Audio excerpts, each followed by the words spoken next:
मोक्षमार्गस्य नेतारं भेत्तारं कर्मभूभृतां ज्ञातारं विश्वतत्त्वानां वन्दे तद्गुणलब्धये।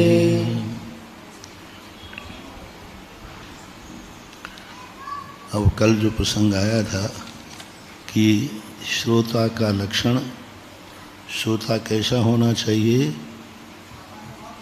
आसन भव हो, प्रज्ञावान हो, स्वहित लिप्सु, अपना हित करने की लिप्सा रखता हो, और उपदेष्टा कैसा होना चाहिए,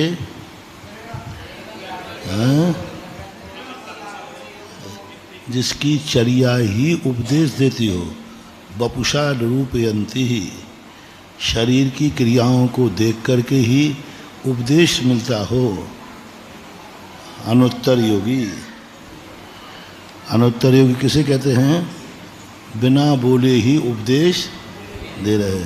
एक युक्ति और आगम में कुशल, पर हित नेक कार्यम, दूसरे का हित करना ही उनका कार्य। और कैसे होना चाहिए? निर्ग्रंथ होना चाहिए। ऐसे निर्ग्रंथ आचार्य उपदेश के पात्र हैं। अब इसके बाद कहा था मोक्ष का स्वरूप जैन दर्शन में कैसा है?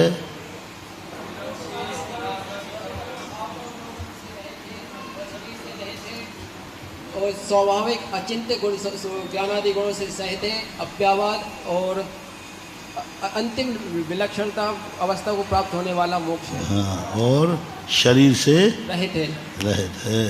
निरविशेष निराकृतम कर्म कलंक, निरविशेष निराकृत कर्म कलंक, संपूर्ण कर्मों के कर्म कलंक को जिन्होंने नष्ट किया है, ऐसा।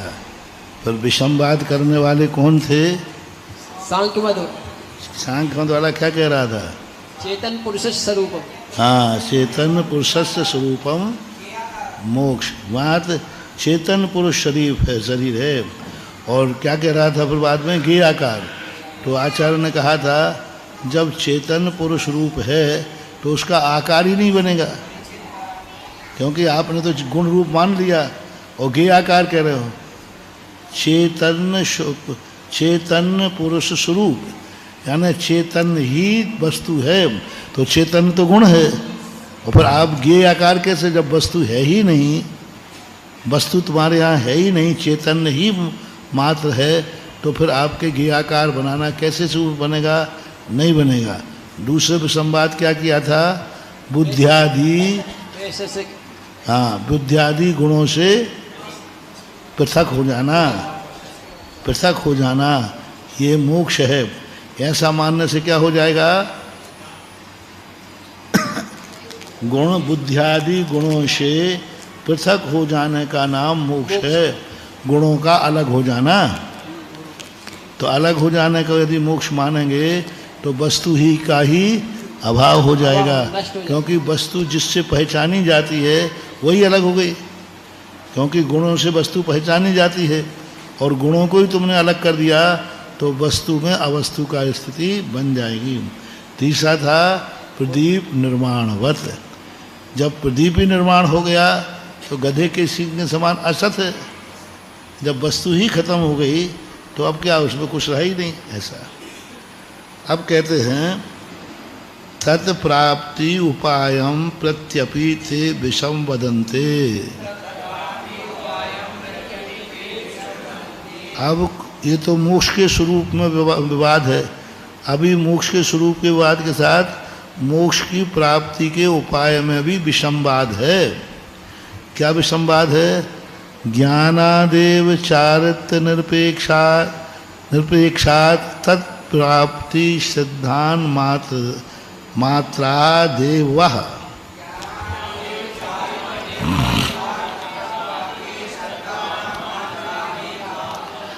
कोई लोग ज्ञान से ही मुक्ति मानते हैं, ज्ञानात एव चारित्र निरपेक्षात, चारित्र की वहाँ कोई अपेक्षा नहीं है।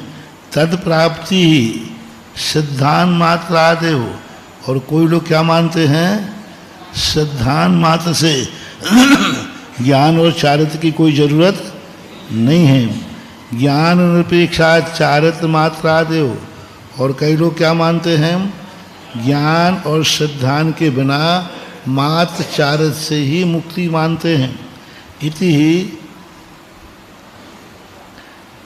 व्याध्याभिभूतस्य, कितनी अच्छी बात कही है, व्याध्याभिभूतस्य ने व्याधि अभिभूतस्य, संधि करेंगे तो क्या निकलेगा, व्याधि यानी बीमारी से ग्रसित व्यक्ति है।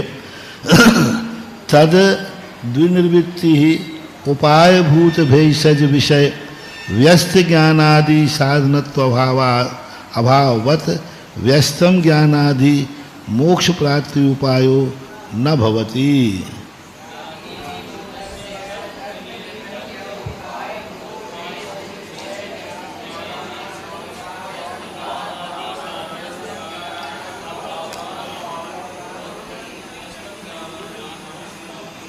व्याधि से अभिभूत है, तद निवृत्ति उपाय, उसको दूर करने का जो उपाय है भूत है, वैसज विषय व्यस्त ज्ञान, अकेला औषधि का ज्ञान किया है, खाई नहीं है, औषधि खाने की जरूरत, मात्र ज्ञान कर लेंगे तो क्या बीमारी दूर हो जाएगी, नहीं होगी।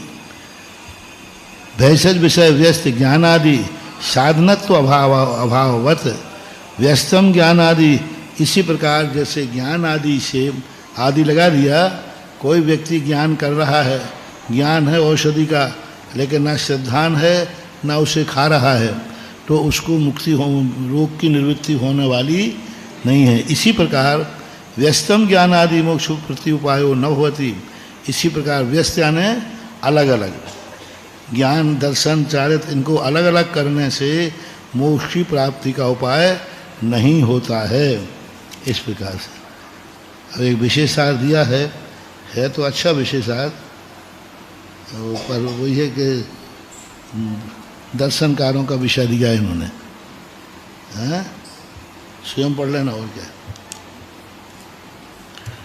किम तर्हि तत्त्रितयं समुदितं मिथ्याह,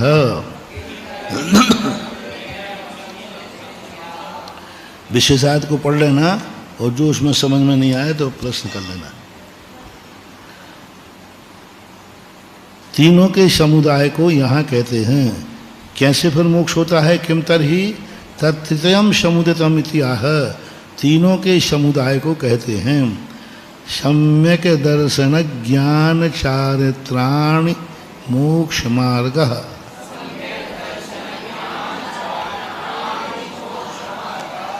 सम्यक दर्शन ज्ञान और चारित्राणी, ये तीन हैं। देखो चारित्राणी में बहुवचन लिखा है, ये एक नहीं है। सम्यक दर्शन सो चारित्र नहीं, चारित्र सो ज्ञान नहीं, तीनों भिन्न भिन्न हैं। इसलिए सम्यक दर्शन ज्ञान चारित्राणी, इसमें तो बहुवचन लगाया, बहुवचन, ये तीन ही हैं। लेकिन ये मोक्ष मार्ग में जब आया है तो मोक्ष मार्ग, इन तीनों को मिलाने से मोक्ष मार्ग है। तो मोक्ष मार्ग में एक वचन का प्रयोग किया, सम्यक इति व्युत्पन्न शब्दो व्युत्पन्नो वः, सम्यक शब्द अव्युत्पन्न है, शब्दो व्युत्पन्नो वः, ये सम्यक शब्द जो है व्युत्पन्न है, अव्युत्पन्न है। अव्युत्पन्न से बोलते हैं जो शब्द है उसकी व्युत्पत्ति नहीं होती, और व्युत्पन्न से बोलते हैं जो व्युत्पत्ति होती है, यानी अनेक शब्दों को मिला करके बनाया जाता है। और कुछ शब्द ऐसे होते हैं जो निपात होते हैं, शब्द है उसकी व्युत्पत्ति नहीं होती है। तो इस प्रकार तो ये कौन अव्युत्पन्न है या व्युत्पन्न है? अंच तो क्या कहते हैं? अंचते क्वहु समंचति इति ही सम्यक गति ही, यानी व्युत्पन्न है, व्युत्पत्ति होती है इसकी। अंच धातु से कौ प्रत्यय से समंचति इति सम्यक। देखो मूल धातु क्या है? अंचते है, अंच धातु है, कौ प्रत्यय लगाया गया, तो कौ प्रत्यय लगाने से सम्यंच बना। क्या बन गया? सम्यंच। सम तो पहले है ही, अंच धातु सम प्रत्यय में अंच लगा करके कौ जो प्रत्यय है ये सर्वोपहारी लोप है। ये आएगा तो, लेकिन पूरा का पूरा लोप न हो करके का अकेला बचेगा। सर्वोपहारी भी होता है और क्व प्रत्यय में से क्या निकल बच जाएगा? का बचेगा। तो सम्यंच और का अंत में बनेगा तो इसका क्या बन जाएगा? न्या का आदेश हो जाएगा। सम तो पूरा है ही, अंश लगा दिया तो सम हलंत था या पूरा था? हलंत था। तो अंश की संधि करो तो सम पूरा हो जाएगा और अंश, तो समंच बन गया। क्या बन गया? समंच बन गया। अब कौ प्रत्यय है आगे, तो वह तो लोप हो जाएगा, का अकेला बचेगा। तो क्या हो जाएगा अंत में? न्या का तो या हो जाएगा और चा के स्थान पर का आदेश हो जाएगा। इसका पूरा एक व्याकरण है, 3-4 सूत्र लगेंगे तब ये शब्द बन जाएगा। अस्य अर्थः प्रशंसा। सम्यक शब्द का अर्थ क्या है? प्रशंसा, समीचीन। सह प्रत्येकम परिसमाप्यते है, वह प्रत्येक के साथ परिसमाप्यते है, समाप्ते नहीं समाप्यते है, प्रत्येक के साथ समीप करना चाहिए, यानी जोड़ना चाहिए। सम्यक दर्शनम, सम्यक ज्ञानम, सम्यक चारित्रमिति। सम्यक दर्शनम, सम्यक ज्ञानम, सम्यक चारित्र, क्योंकि सम्यक शब्द आदि दीपक है और आदि दीपक है तो वो सभी में लगाना चाहिए। एतेषां स्वरूपम लक्षण तो हो विधानतः सह पुरस्तात् विस्तरेण निर्देक्ष्यामः।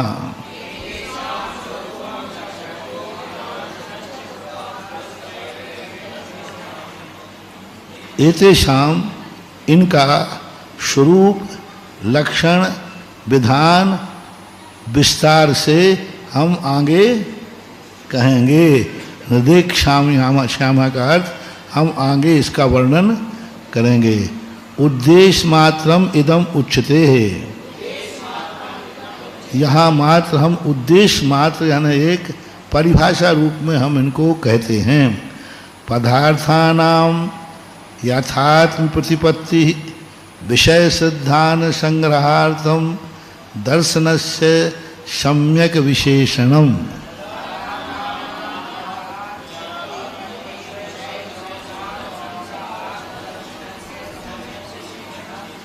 पदार्थों के यथात्म प्रतिपत्ति अथवा पदार्थों का यथात्म प्रतिपत्ति विषय सिद्धांत संग्रहार्थम। पदार्थों का यथात्म प्रतिपत्ति, जैसे हैं वैसा, जैसे हैं वैसे, अन्य नहीं।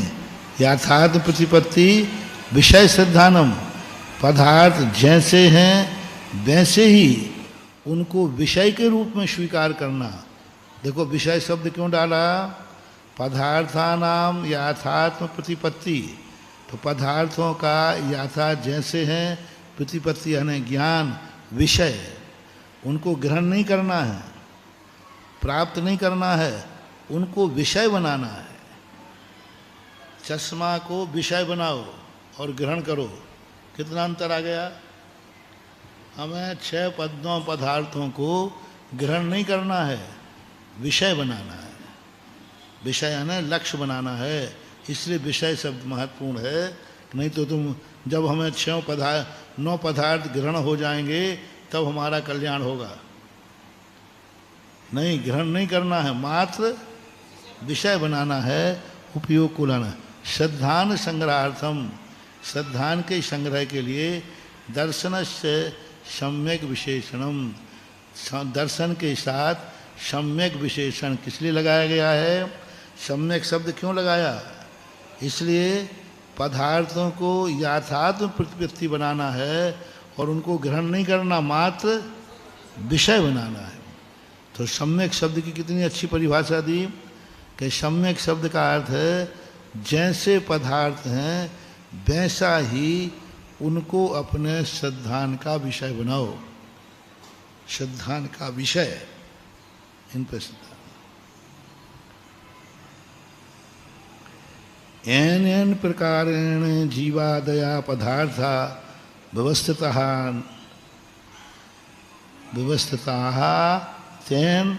तेन अवगमः सम्यक ज्ञानम।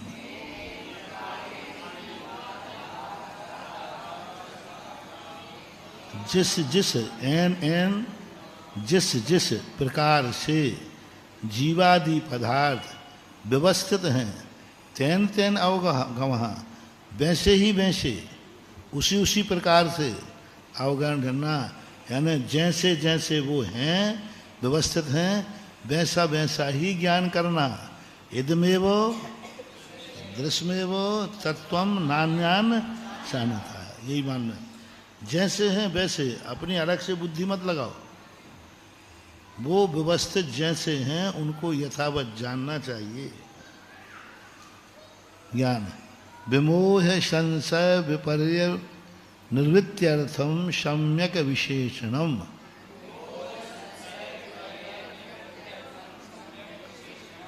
ज्ञान के साथ सम्यक शब्द क्यों लगाया? देखो दोनों के साथ ना, दर्शन के साथ सम्यक शब्द क्यों लगाया? यथात्म प्रतिपत्ति विषय श्रद्धान संग्रहार्थम। बोलो। हाँ, ये चार शब्द। यथात्म प्रतिपत्ति विषय संग्रहार्थम श्रद्धानम, ये शब्द है। ज्ञान के साथ क्यों लगाया? संशय विमोह संशय विपर्य निर्वृत्त्यर्थम, क्योंकि पदार्थों को लोग मोह से, व्यामोह यानी मिथ्यात्व से उल्टा जाने। जैसे समतावलंबी मानते हैं, तो विमोह का अर्थ क्या है? मूर्छा, उन्मत्तता, मिथ्या ज्ञान। तो विमोह शब्द के निराकरण, संशय, उल्टा तो नहीं जान रहा है लेकिन श्रद्धान भी संशय है। और विपर्य, विपर्य ही है ना, विपर्य ने बिल्कुल विपरीत जान रहे हैं। दुनिया जड़ रूप है, दुनिया जड़ रूप है, भौतिकवादी दुनिया कोई जीव है ही नहीं, सब जड़ रूप है। कई लोग मानते हैं दुनिया चैतन्य स्वरूपी है। अद्वैतवादी क्या मानते हैं? दुनिया चेतन रूप है, जड़ रूप माया है, भ्रम है जड़ रूप। ब्रह्मा एको ब्रह्मा द्वितीयो नास्ति का अर्थ है ब्रह्मा ही सारी ये प्रक्रियाएं हैं, जड़ कोई है ही नहीं। पत्थर में भी ब्रह्मा है, ईंट में भी ब्रह्मा, कण कण में भगवान है, यानी सब ब्रह्म स्वरूप है। ब्रह्म स्वरूप से रहित दुनिया में कोई नहीं है। ऐसे अलग अलग मानने वाले लोग हैं। तो विपर्य मान रहे हैं, चेतन स्पष्ट है, अचेतन भी स्पष्ट है, फिर भी वो विपर्य मानते हैं। सम्यक विशेषण, इसलिए ज्ञान के साथ सम्यक विशेषण का अर्थ है विमोह संशय विपर्य निर्वृत्ति अर्थम सम्यक ज्ञानम। सम्यक विशेषण संसार कारण निवृत्ति प्रत्यागूढ़स्य ज्ञानवतः कर्मादान निमित्त क्रिया उपरमः सम्यक चारित्रम।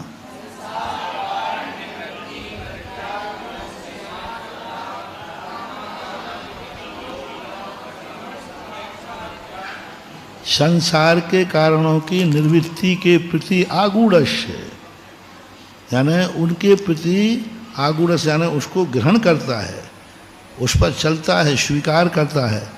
ज्ञानवतः कर्मादान क्रिया निमित्त क्रियोपरमः, कर्मों के आने के जो निमित्त हैं उन क्रिया को क्या करता है? उपरमः, रोकता है। ये कैसे रोकता है? आश्रव को रोकता है मानो। कर्मादान निमित्त क्रिया उपरमः, कर्म आश्रव के आने के जितने निमित्त थे उनको क्या करता है? उपरमः।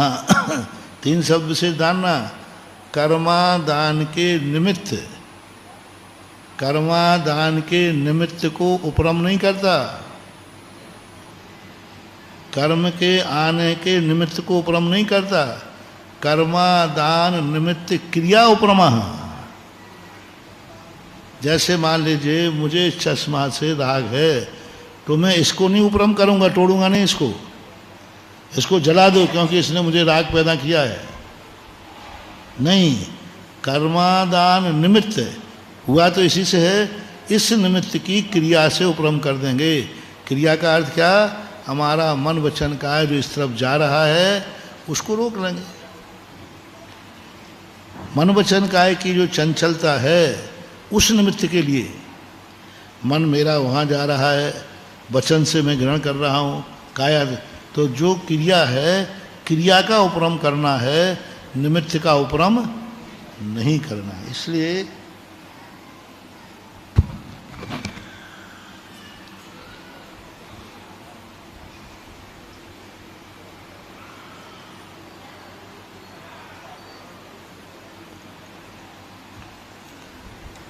कर्मादान निमित्त क्रिया उपरमः सम्यक चारित्रम अज्ञान पूर्वक शरण निवृत्त्यर्थम सम्यक विशेषणम।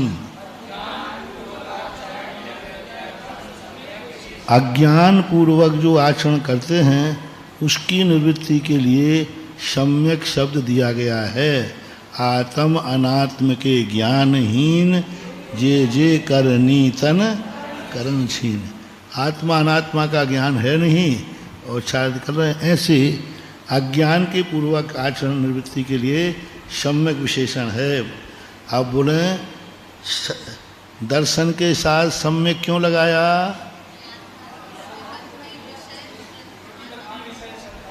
याथात्म प्रतिपत्ति विषय श्रद्धान संग्रहार्थम। ज्ञान के साथ क्यों लगाया? नुपोय संशय विपर्याय निवृत्त्यर्थम। चारित्र के साथ क्यों लगाया? हाँ, अज्ञान पूर्वक जो क्रिया है उसकी निवृत्ति के लिए। पश्यति दृश्यते अनेन दृष्टि मात्रम वा दर्शनम।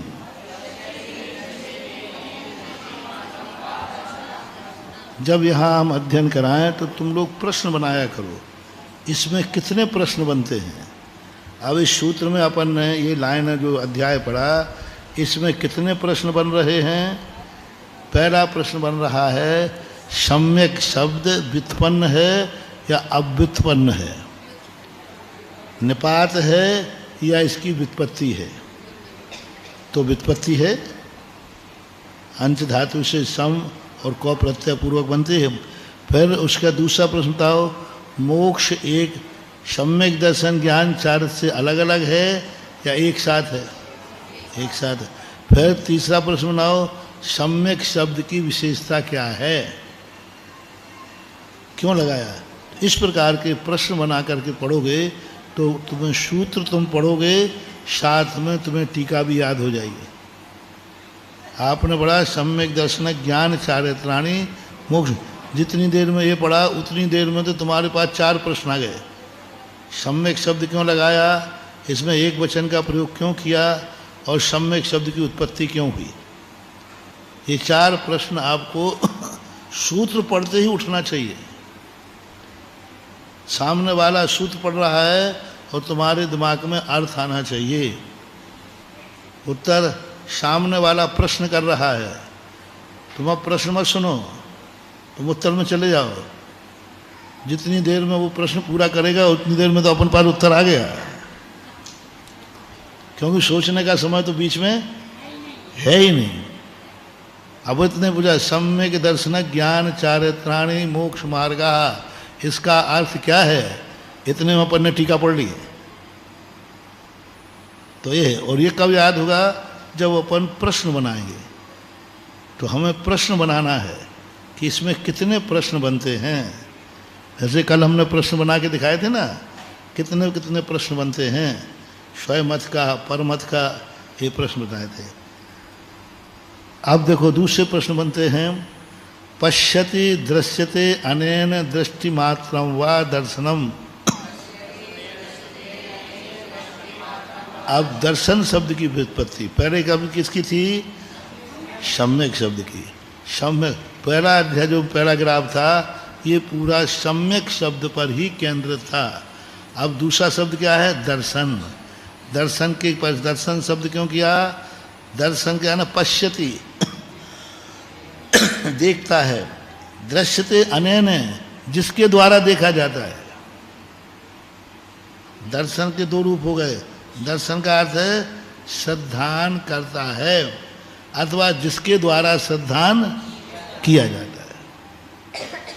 दृश्यते अनेन इति दर्शनम, जानाति ज्ञायते अनेन ज्ञप्ति मात्रम। तीन अर्थ हो रहे हैं। एक कर्तरी देख रहा है, देखता है, पश्यति यानी देखता है, दृश्यते अनेन जिसके द्वारा देखना मात्र। अब दृष्टि मात्रम का अर्थ है ना तो उसमें कर्ता है और ना ही उसमें करण है, बस देखना। देख रहा है नहीं, दिखना। देख रहा है, क्या हो गया ये? पश्यति, इसके द्वारा देख रहा है, करण, दिखना मात्र, बस दिख रहा है। ना वो करता है ना करण है, मात्र दिख रहा है। दृष्टि मात्रम, दिखना मात्र है।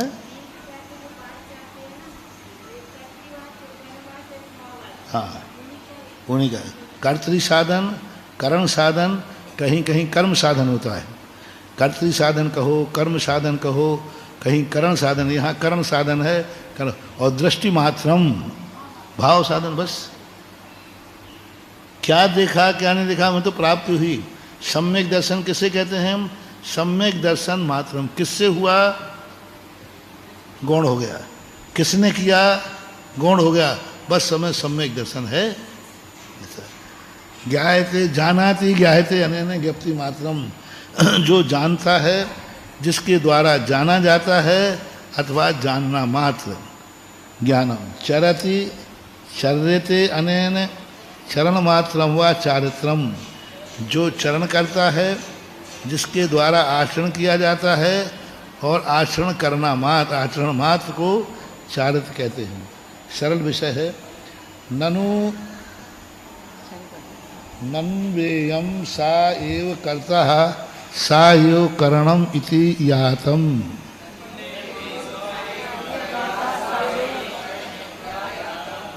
शंकाकार शंका करते हैं कि ननु एवं, यदि इस प्रकार आप मानते हो पश्यति कर्ता करण और आपने सब एक कर दिया तो फिर षटकारक क्यों बनाए जाते हैं? तो आचार्य कहते कबू का एव कर्ता एव शायो करणम इति आयातम, जो कर्ता था वही करण हुआ आपके करण अनुसार। ऐसा करना ठीक नहीं है। तच्च विरुद्धम, क्योंकि करण कभी कर्ता नहीं होता, कर्ता कभी करण नहीं होता। करण स्थितियाँ है, कर्ता स्वतंत्र होता है, करण परतंत्र होता है। कर्ता कैसा होता है? स्वतंत्र होता है और करण परतंत्र होता है। तो आपने कैसे कह दिया सबको ये तो विरुद्ध है? तो उत्तर देते हैं सत्यम, आपका कहना ये ठीक है। स्वह परिणाम परिणामनोर भेद विवक्षायाम तथा विधानात्,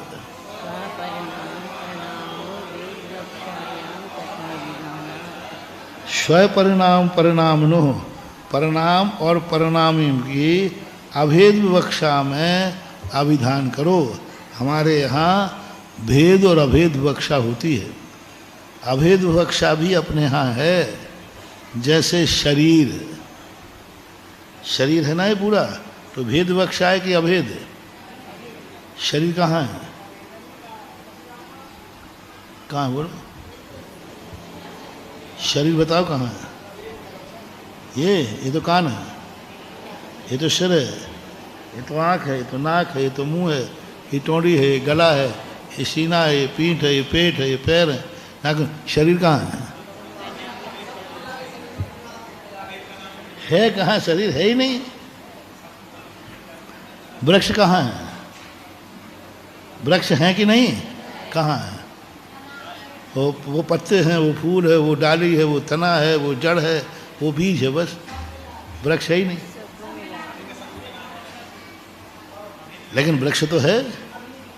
जैसे वो बकाया था ना, भारत कहाँ है, सागर कहाँ है? हाँ, हमने एक दिन पूछा था, हमने कहा भाई मुझे सागर में चतुर्स्नान करना, सागर कहाँ है? ये तो भाग्योदय है। तो इसी प्रकार से अभेद विवक्षा जब होती है, तब अभेद विवक्षा में हमारे स्यों कारक एक साथ लग जाते हैं। स्वय परिणाम परिणामनो भेद विवक्षायाम तद अभिधानात्, इन दोनों की अभेद विवक्षा का विधान होने से यथा अग्नि दहति ईंधनम दाह परिणामेन,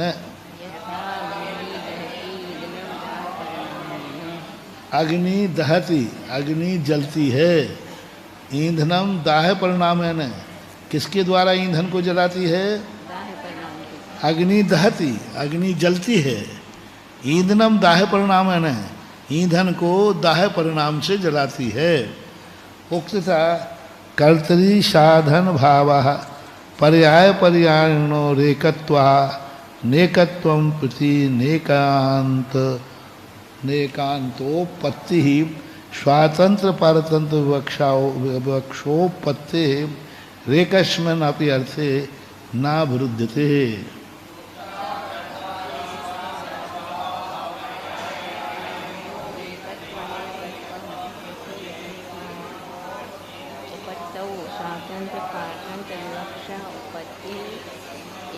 उक्ता कहा भी जाता है कर्तृ आदि साधन भावा, कर्ता कर्म साधन आदि भाव में पर्याय पर्याय में एकत्वम अनेकत्वम। देखो कितनी है, कर्ता कर्म करण आदि में एकत्व भी है और अनेकत्व भी है। इनको एक भी माने तो एक ही वस्तु में तो घटा दो, छह कारक एक ही वस्तु में घट जाएंगे, संबंध कारक नहीं घटेगा, बाकी सब घटेंगे। आत्मा ने आत्मा को आत्मा से करण से आत्मा के लिए आत्मा से पर पदार्थों को पृथक किया, हे आत्मन, षटकारक घट जाते हैं। पर अनेक एकत्व अनेकत्व प्रति अनेकांत उपपत्तो, वस्तु जो है पर्याय पर्याय की अपेक्षा एकत्व और अलग अलग करें तो अनेकत्व, ऐसा अनेकांत की उत्पत्ति है। स्वातंत्र परतंत्र विवक्षा उपपत्ति एकस्मिन् अर्थे न विरुद्धते। स्वातंत्र और परतंत्र विवक्षा है। जैसे पश्यति क्या है, स्वतंत्र विवक्षता है। दृश्यते अनैन पारतंत्र विवक्षा है, कोई ना कोई आलम्बन तो लिया है। जैसे मेरी आत्मा जान रही है, ये स्वतंत्र विवक्षा है कि परतंत्र? स्वतंत्र। आत्मा ज्ञान के द्वारा जान रही है, परतंत्र। तो कितनी बढ़िया बात आ गई।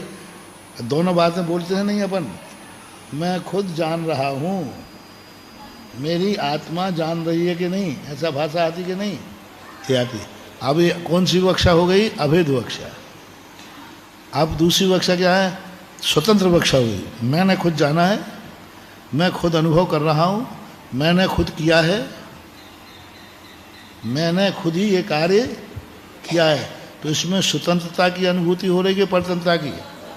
मैंने खुद किया है, मैं खुद ही पढ़ रहा हूँ, मैंने खुद भगवान का दर्शन किया, मैंने खुद सामायिक किए। तो ऐसी जो अनुभूति अपन को हो रही है, ये स्वतंत्र विवक्षा है। अब तुरंत ऐसे आओ, मैंने ज्ञान के द्वारा जाना। अब अनुभूति परतंत्र हो गई। हालांकि ज्ञान पराया नहीं है, ज्ञान पराया नहीं, ज्ञान है अपना। लेकिन मैं और मेरे में कितना अंतर है? साधन बन गया। मैं की अनुभूति करना और मेरे की अनुभूति करना। अध्यात्म कहता है मैं की अनुभूति करो, मेरे की अनुभूति मत करो। मैं अहमिक को खलु शुद्धो, अहमिक को का अर्थ क्या? मैं खलु शुद्ध हूं, मैं ज्ञानमयी हूं। ज्ञान को आप ज्ञान में मत जाओ, ज्ञान को अपने में मिलाओ। अध्यात्म कहता है ज्ञान की तरफ मत जाओ, ज्ञान को मत आओ अपने। अहमिक को खलु शुद्धो दर्शन नान मई हो, मैं दर्शन ज्ञान मई हूं। मैं मालिक बनो, कर्ता की विवक्षा। मैं ज्ञान दर्शनमयी हूं, तो इसका अर्थ है मालिक कौन हो गया? मैं ज्ञान दर्शन के अधीन हूं, गुलाम हो गया। आत्मा को अनुभूति हो जाए मैं तो कुछ जान ही नहीं सकता, ज्ञान गुण से जान रहा हूं। पारतंत्र विवक्षा, साधन की विवक्षा में पारतंत्र हो गया। जब भी हमें भेद विवक्षा आएगी परतंत्र हो जाए। ज्ञान अपनी है, लेकिन हमारे मन में आया कौन जान रहा है? आत्मा। तो मैं स्वतंत्र हूं, ज्ञान के द्वारा जान रहा हूं, पर मैं आंखों से देख रहा हूं। मैं देख रहा हूं, स्वतंत्र है। आंखों से देख रहा हूं, परतंत्र है।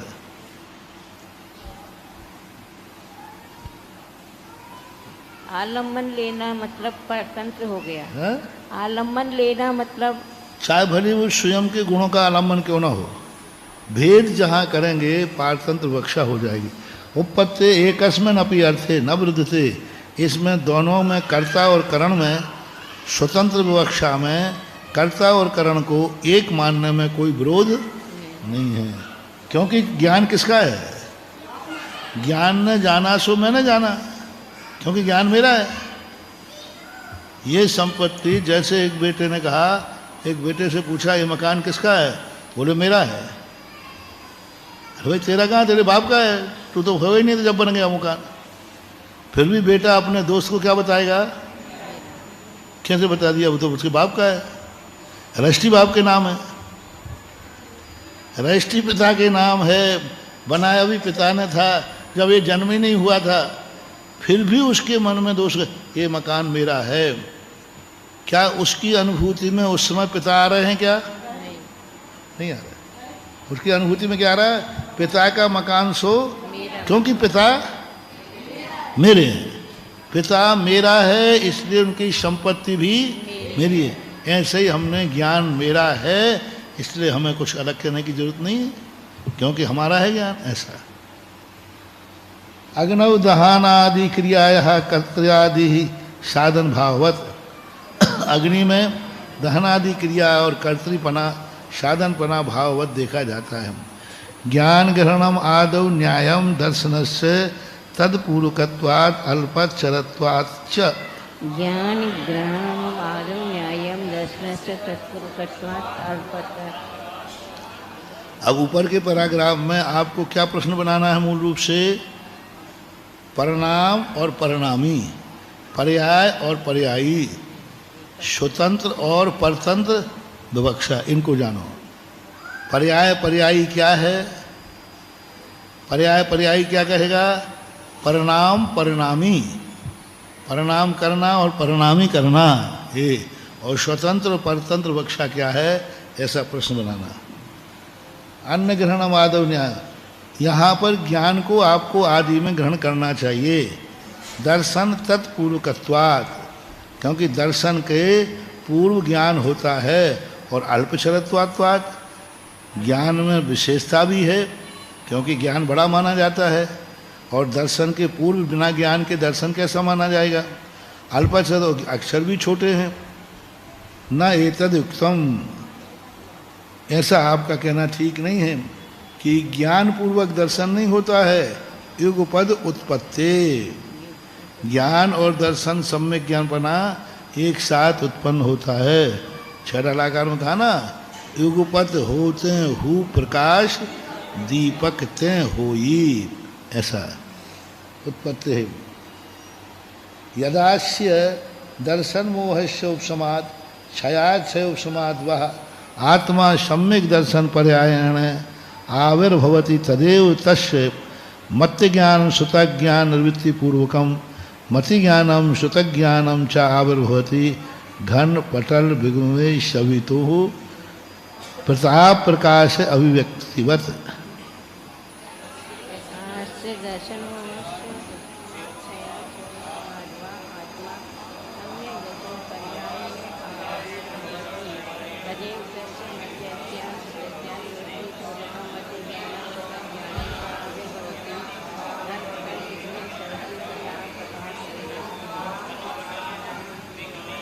यदा अश्य जब इसके दर्शन मोहस्य दर्शन मोह के, देखो कितनी याद है, यदा यानी जब, अश्य ने इसके, किसके, दर्शन मोहस्य दर्शन मोह के, उपशमात उपशम होने से, क्षयात क्षय उपशमात वह, तीनों उपशम क्षय और आत्मा सम्यक दर्शन पर्याय आविर्भवती। आत्मा कैसी होती है? सम्यक दर्शन पर्याय से आविर्भवती, यानी सम्यक दर्शन पर्याय के द्वारा उससे आविर्भूत होती है।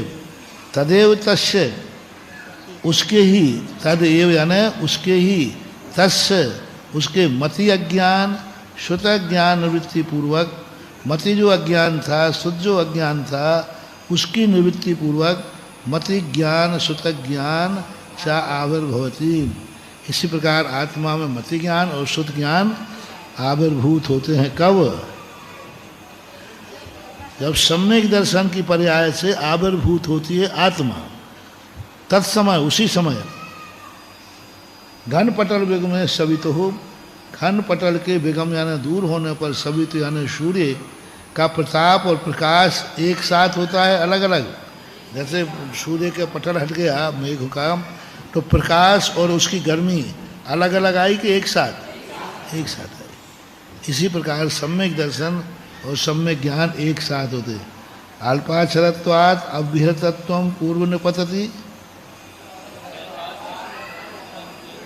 अल्पाक्षरत्व होने से की अपेक्षा पूजनीय आगे आएगा कि या छोटा आगे आएगा? छोटा आगे आएगा कि पूज्य आगे चलेगा? हमारा छोटे हैं, छोटे को आगे करो ना। नहीं, हम लोगों ने आचार्य से एक प्रश्न किया था सन 1980 में। रास्ते में एक बार ब्रह्मचारियों को किसी ने बुलाया ही नहीं, महाराजों को पड़गा लिया, चौके वाले सब चले गए। तो आचार्य से हम लोगों ने कहा, आचार्य जी संसार के विरुद्ध चलते हैं आप लोग और आपका धर्म। संसार में नियम है, पहले छोटे बाल बच्चे भोजन करते हैं, बाद में बड़े करते हैं। तो यहाँ भी ऐसे ही होना चाहिए, पहले ब्रह्मचारी, फिर क्षुल्लक, फिर मुनिराज, बाद में आपको जाना चाहिए क्योंकि आप संघ के बड़े हैं।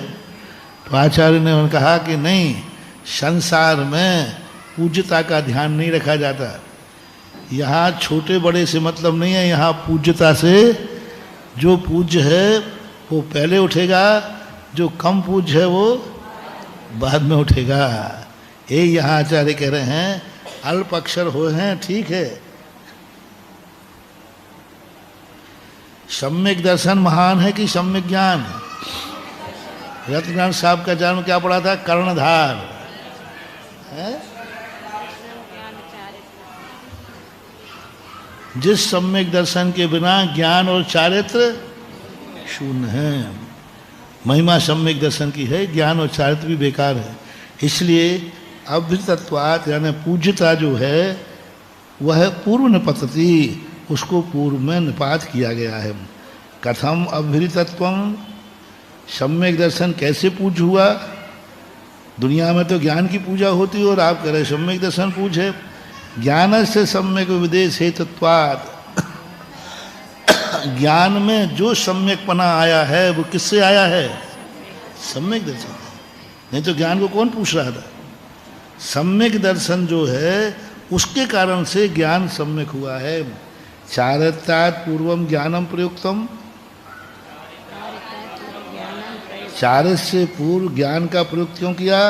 तत्पूर्वकत्वात् चारित्रस्य, क्योंकि सम्यक ज्ञान पूर्वक ही चारित्र होता है। बिना ज्ञान पूर्वक चारित्र ज्ञानी के छिन्नमाही कोटि जन्म तुम तपे ज्ञान बिन कर्म झरें जी।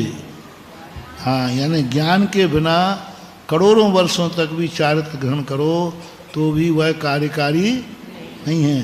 तो पूज्य ज्ञान का है कि चारित्र का? ज्ञान का, इसलिए ज्ञान को पहले कहा। सर्व कर्म भी प्रमुख नहीं है। हाँ, यही तो है।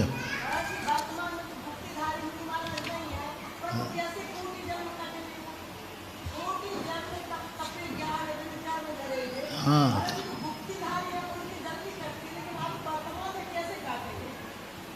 क्यों? कर्म तो सब अभी भी कर ही रहे हैं। ज्ञानी तो सदा गुप्ती में है, क्योंकि उसका अभिप्राय, इसलिए तो मुनि महाराजों को दिग्व्रत देशव्रत नहीं होता, क्योंकि वे सदा गुप्ती में रहते हैं। उनको कैसे? क्योंकि उनकी सीमा इसलिए नहीं बांधी, क्योंकि वो जहाँ जाएंगे वहीं धर्म करेंगे। और गृहस्थ का कोई भरोसा नहीं है। सम्मेद शिखर जी को गए और वहाँ बाजार में पटा बेलना गए। अब गए थे सम्मेद शिखर जी को और वहाँ मिल गई लकड़ी, तो उसने कहा ले लो। मंदिर गए थे, रास्ते में सब्जी मिल गई तो हम मुनि महाराज क्या खरीदेंगे?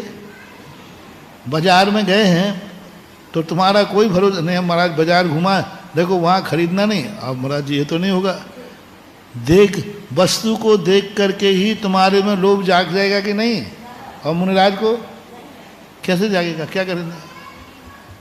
उनको लोभ जागे ही नहीं। सारी वस्तुएं देख रहे हैं फिर भी नहीं। तो जैनाचार्य कहते हैं तुमसे कोई खतरा नहीं है, क्योंकि तुम किसी वस्तु को खरीदने वाले हैं। हाँ, बाजार से गुजरा है, खरीददार नहीं है। दुनिया में रहता है, तलबगार नहीं है। बताओ कौन है? दुनिया में रहता है, तलबगार है ना। मालिक रहता दुनिया में है, लेकिन दुनिया का तलबगार। और बाजार से गुजरा है, लेकिन खरीदार नहीं है। ऐसे यहाँ पर सर्व कर्म मोक्षो मोक्षः, समस्त कर्मों से विप्रयान रहित हो जाना मोक्ष है। तद प्राप्ति उपायो मार्गः, उसके प्राप्ति के उपाय को मार्ग कहते हैं। मार्ग इति च एक वचन निर्देशः समस्तस्य मार्ग भाव ज्ञापनार्थः।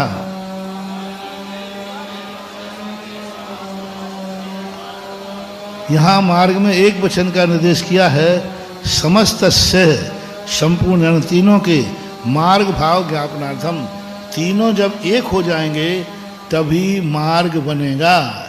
इस सूत्र के अनुसार चौथे गुणस्थानवर्ती पंचम गुणस्थानवर्ती को इसलिए मोक्ष मार्गी नहीं कहा। मोक्ष मार्गी नहीं कहा क्योंकि अभी तीनों एक साथ तो है नहीं। छड़हलाकार भी यही कहते हैं, मुख्योपचार दुभेद यों बड़वा। मुख्य और उपचार दोनों प्रकार का मोक्ष मार्ग किसके है? द्रव्य संग्रह में ये आया। तो दोनम मुख हेऊ झाणे पावनदी मुनि नीमा, एक आते गाथा है। दोनम मुख हेऊ, दोनों मोक्ष के मार्ग हैं। व्यवहार और निश्चय वो कहाँ होते हैं?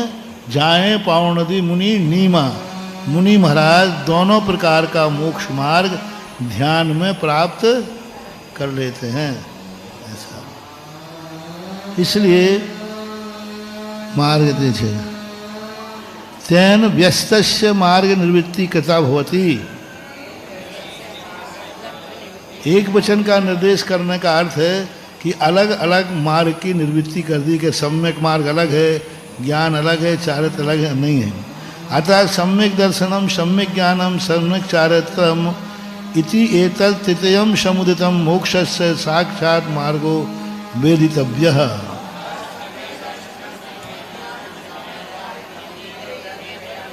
अतः सम्यक दर्शन, सम्यक ज्ञान, सम्यक चारित्र, ये तीनों को समुदित मिला करके मोक्षस्य साक्षात मार्गो वेदितव्यम, मोक्ष का साक्षात मार्ग जानना चाहिए।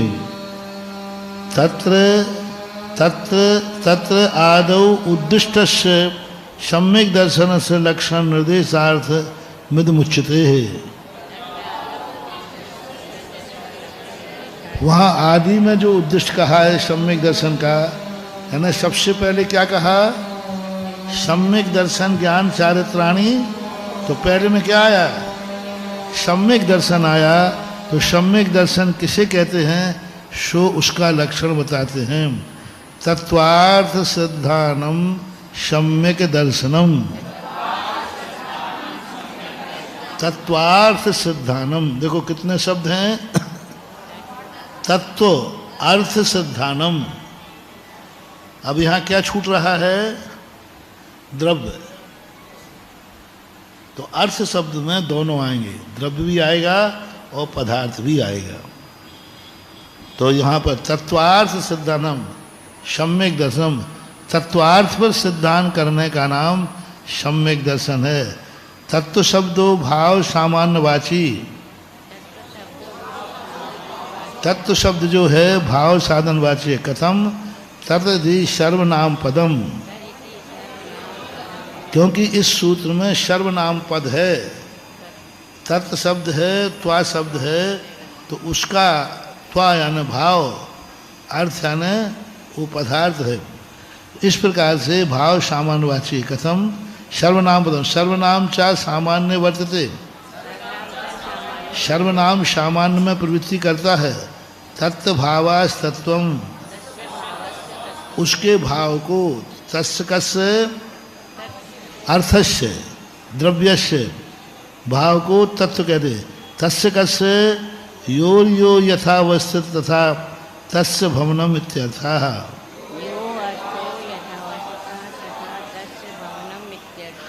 योर योर यानी जो जो, यथावस्थित जिस प्रकार से व्यवस्थित है वैसा ही होना, भवनम इत्यर्थः वैसे ही वर्णन करना। जैसे मुनि है तो मुनि रूप वर्णन करेगा, श्रावक है तो श्रावक रूप में वर्णन करेगा, जीव है तो जीव रूप वर्णन करेगा, ज्ञान है तो ज्ञान रूप। जिस तत्त भावम, जिस जिस रूप से भाव है उसी उसी रूप से वह वर्णन करता है, वैसा मानना चाहिए। आर्यते इत्यर्था निश्चयते इति यावत। आर्यते इति अर्थः निश्चयते। आर्यते शब्द किसमें आया है? इति अर्था निश्चयते, निश्चय के अर्थ में आया है। अर्था कैसी अच्छी व्युत्पत्ति की। तत्व अर्थ का अर्थ हुआ आर्य, आर्यते इति अर्थः। अर्थ की परिभाषा है, यानी अर्थ शब्द जो है व्युत्पत्ति परक है, निपात शब्द नहीं है। आर्यते, आर्यते यानी आचरणते। आर्य किसे कहते हैं? आर्यते अर्चनते पूज्यन्ते, जो नित्य पूजा पाठ करते हैं वे आर्य कहलाते हैं। इसी प्रकार से यहाँ कहा आर्यते इत्यर्थः तद् निश्चयते, निश्चित किए जाते हैं, तत्वों का निश्चय किया जाता है, यूँ मानो। ऐसा अर्थ भी है, बिल्कुल बहुत अच्छा अर्थ है। तत्वार्थ, तत्वार्थ है तत्व का जहाँ निर्णय किया जाता है उसको तत्वार्थ बोलते हैं। तत्वेन अर्थः तत्वार्थः, तत्व के द्वारा जो निश्चय किया जाए वह तत्वार्थ है। एक अर्थ है, एक अर्थ, अर्थ का अर्थ क्या है? एक तत्व यानी तत्व के द्वारा, कहते हैं ना भाई, इसमें सारपूर्ण बात क्या है? तत्व के द्वारा जो निर्णय किया जाए उसको सम्यक दर्शन कहते हैं। फिर से पढ़ो, तत्व के द्वारा अर्यते ज्ञायते, तत्व के द्वारा जो ज्ञान किया जाता है उसको अर्थ कहते हैं, उसको अर्थ कहते हैं तत्व के द्वारा। और बात ठीक है, पदार्थ को हम कब जानेंगे? पहले तत्व को जानेंगे तभी तो कहेंगे। अर्यते बहुत अच्छा अर्थ। तत्वेन अर्थः तत्व, अथवा दूसरा अर्थ भावेन भाववतो अभिधानम, भाव के द्वारा भाव वाले का अभिधान करना। ये इस भाव को कर रहा है इसलिए यह वही है। ये पूजा कर रहा है इसलिए यह पुजारी है। ये पुरंदर है क्योंकि बंटवारा कर रहा है। वो आता ना पुरंदर शक्र इंद्र, शक्नोती इति शक्रः, शक्तिशाली है अपनी। वो इंद्र इति इंद्रा, कीड़ा करता है इसलिए इंद्र है। इसलिए इसी प्रकार से यहाँ पर कह रहे हो कि अथवा भावेन भाववतो अभिधानम, भाव करने वाला और भाव के द्वारा, तद अव्यतिरेकात, इन दोनों में भेद नहीं है। भाव करने वाले में और भाव के द्वारा ये कोई भेद नहीं, अभेद है। तत्वम एव अर्थः तत्वार्थः, तत्व ही है जिसका प्रयोजन, तत्व को ही जिसको जानना है। कितनी अच्छी बात है। तत्वम एव अर्थः, तत्व का निर्णय करना ही जिसका प्रयोजन है। तत्वार्थ अर्थ क्या होते हैं? तत्व का निश्चय, तत्व का निर्णय करना ही प्रयोजन है। और हमें कुछ नहीं करना। क्या जानना चाहते हो? तत्व को जानना चाहते हो, उसका निर्णय करना ही तो अर्थ है। अर्थ शब्द जो है निश्चय के अर्थ में आता है। बहुत अच्छी परिभाषा दी है। तत्वार्थ शब्द कहते हो, कितना अच्छा है। तत्व के द्वारा निर्णय करने वाले सिद्धांत को सम्यक दर्शन, ये परिभाषा भी एक है। सम्यक दर्शन तत्वार्थ से बक्षमाणो जीवादि, जिससे आलोकनाथ तत्वार्थ सिद्धानार्थ गति न उपपद्यते।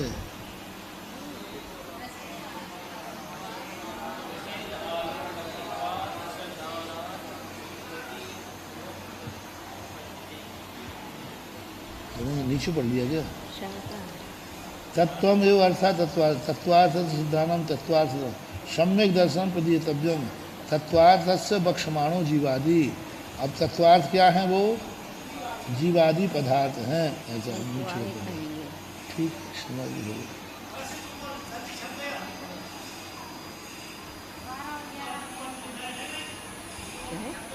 छूट गई लाइन कोई?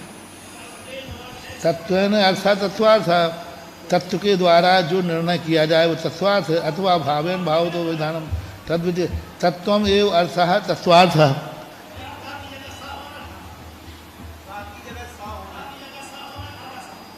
कहाँ पे?